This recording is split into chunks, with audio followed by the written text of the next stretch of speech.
A close friend of mine and I re-enlisted. We'd both been in World War II, so we re-enlisted, and the best bet was the Sandpoint Naval Air Station and an outfit called NAR-2, Naval Air Reserve Training Unit. And this is the patch. But anyway, I was assigned to the Ordnance Division. I'd been a gunner's mate striker in WW2, and so I naturally wanted to stay with what I knew. And so our shop was that concrete building with no windows in it. I don't know if it's still here or not. So we operated out of that. It was right close to the airstrip. We had what we called a bomb truck for transportation, carrying ammunition and bombs and stuff out to the planes, because this was the training station for the naval reserves, and we were called station keepers. And we would train them, every weekend. Plus, then when they had their 2 weeks on every year, we would have them and guide them back into what they were supposed to be doing. So it was a lot of fun. I always like things that go bang.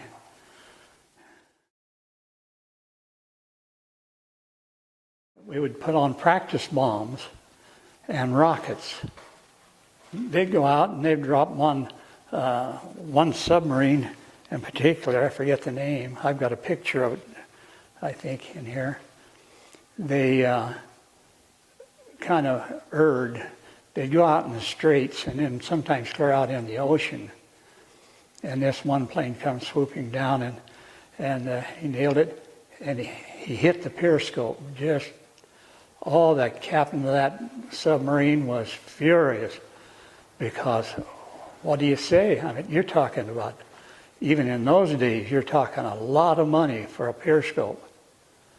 I had to take it in and rebuild the whole thing, replace it, and get it working again. So the practice bombs had a long shotgun shell in them, and so when it hit, they were just kind of like a pig iron little bomb with fins on it. And when it hit, then the shock would set off this shotgun shell. That's what we call them. They had another name for them. And so it would put up a puff of smoke and fire, and they could see how close they got to the target. That was all right. It certainly beat where I was in World War II. What was that? Southwest Pacific. I was naval demolition, island-based, and we were up New Guinea, Windy, Biak, and then on up to the Admiralty Islands, going north toward the equator.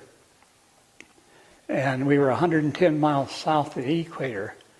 And on a good day, it was only 120 degrees. And the humidity was clear out of sight, because the jungles never quit dripping. They just, all the time, just like breathing water. And it's so hot you couldn't wear a shirt or anything. And we had jungle rot, It was not a good thing. But you still went ahead and did your duty.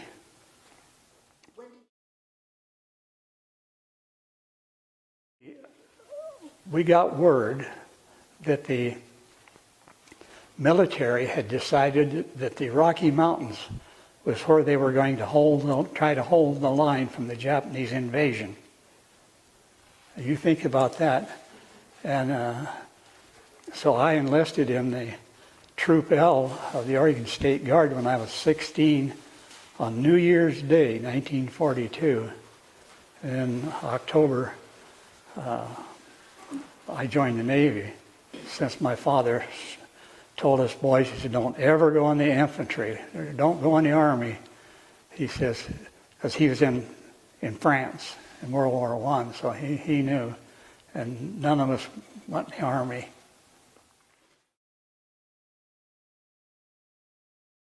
Lake City Athletic Club, you had to take your own bottle, and leave it there. And then when you get off base and go up there, okay, number so-and-so, and they'd mix whatever you had brought in. And then we would, Bud Miles or Vernon H. Miles, and I would go on Liberty together a lot. They lived in the housing unit up on the hill. So it was it was all right.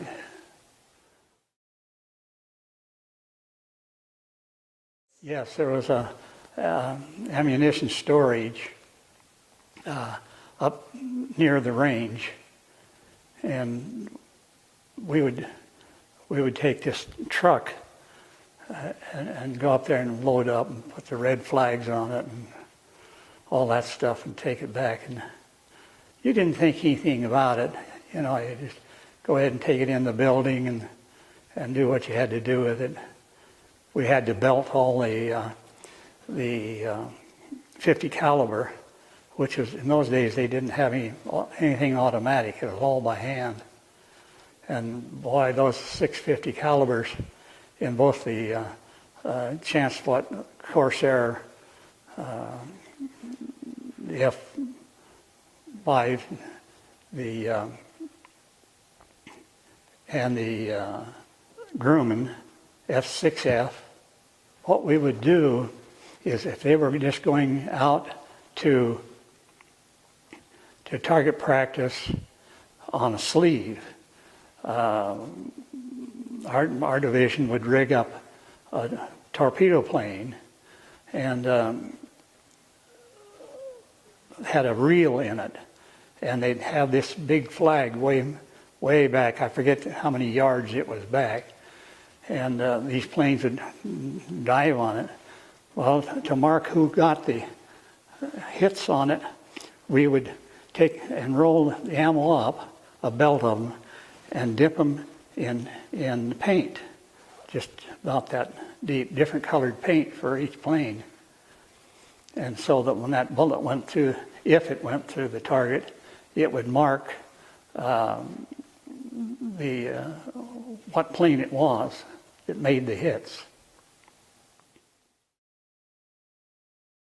Some in the summertime, they would send some of us up to Port Angeles at the Coast Guard base, and we would live there for 2 weeks at a time.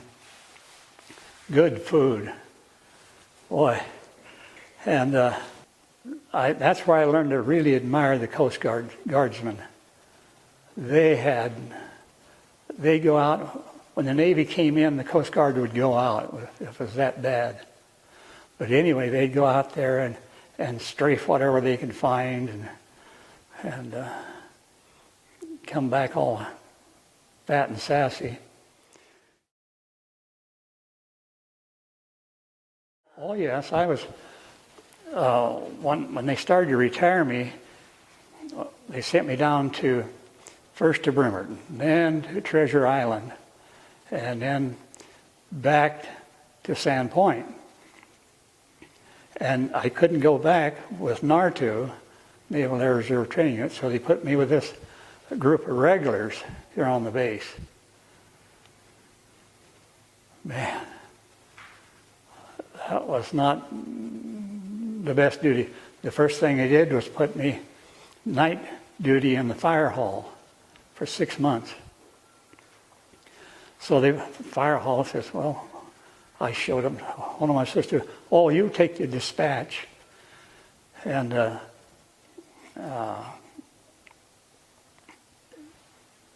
so I said, well, what do I do?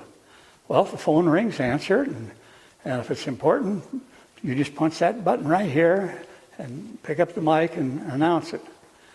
So the very first night was I get this call.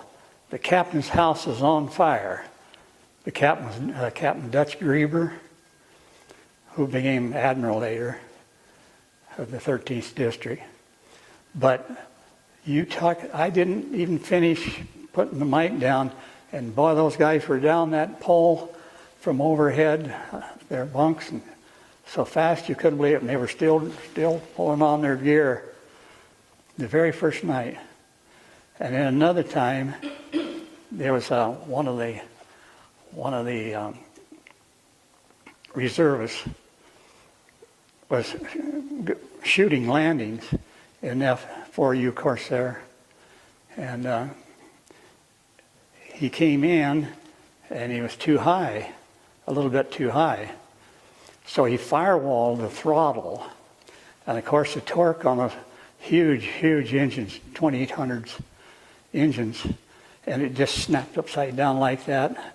And of course, when you go upside down, your controls are reversed. Well, he pulled back instead of pushing his stick forward so he could climb, and he smeared down the runway, and it caught fire, and it was very, very bad.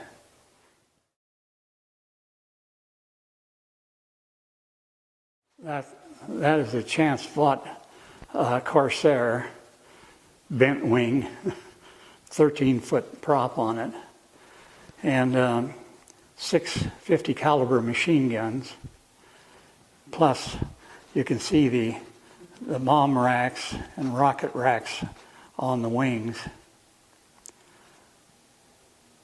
Really a good airplane. Yeah, if you needed the space, they would fold the wings. And we tried a number of times to try to load the 50 calibers with the wings folded, but there was so much oil on the wings, number one.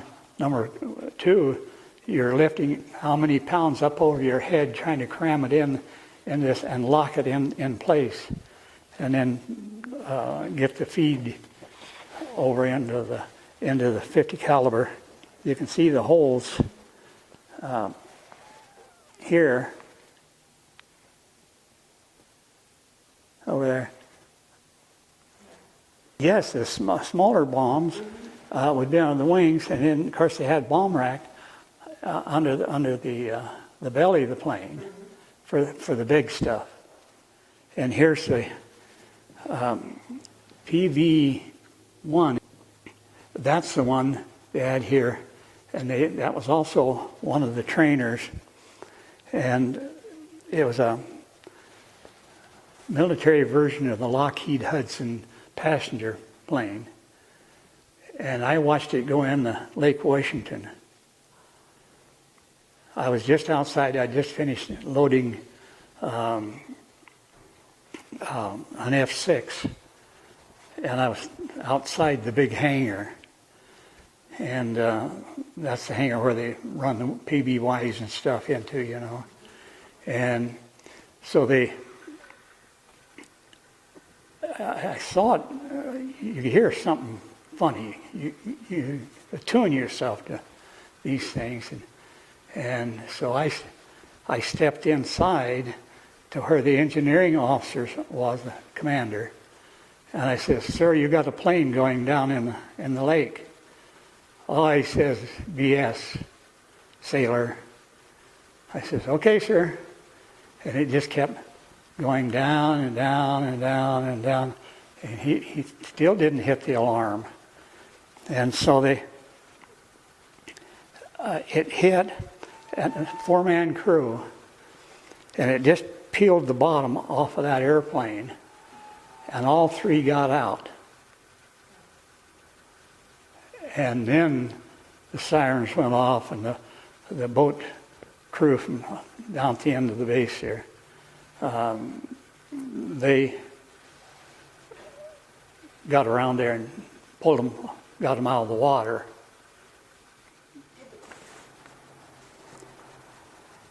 And this is a picture of an SB2C.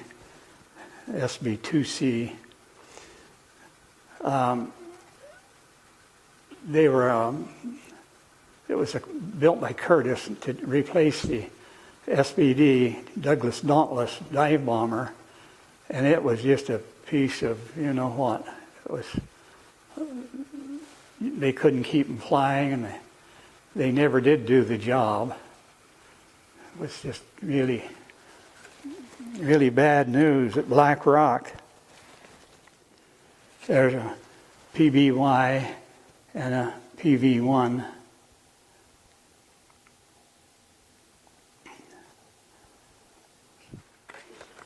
But here's another folded up Corsair.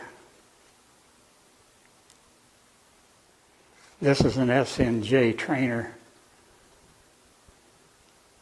They had a number of them to put in their, it was a lot more economical to run these than it was the big fighters. And these guys would take these up, they're SNJs, and the North American, same as the AT-6 Texan.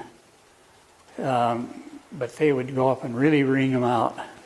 If you wanted to get airsick, that was a bunch to fly with. And this is another, that's the PV1 that went in the drink. Lake Washington. Something wrong with the engines, because or the props, because it sounded weird, because, you know, it just wasn't revving. And he got off all right, but he didn't get very high. He probably didn't get 40 feet in the air. And he was doing everything he could to try to keep him going in Lake Washington, but to no avail. So he got a bath.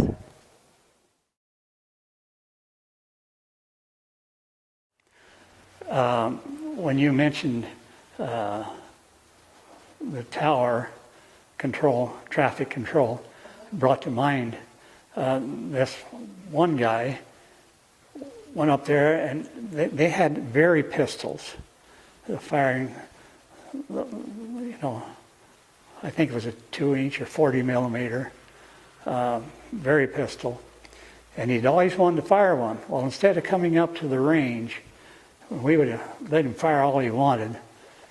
He was up there one night, wondering what to do. He looked at that very pistol and went in the toilet and fired it into the toilet. And it blew that toilet bowl all to pieces, and water was gushing down into the offices below. And boy, a friend of mine was a yeoman here, and he said, "You can't believe what Captain Dutch Grieber called that guy." He says, because Captain Grieber had a vocabulary, and from the old school. And he just reamed that poor guy up one side and down the other. So I don't think he had to serve any time, but he didn't get back up in the tower for quite a while. It was really, really something. Can you imagine? I bet his ears rang, you know, for a long time. Not just from the explosion, but from Captain Graver.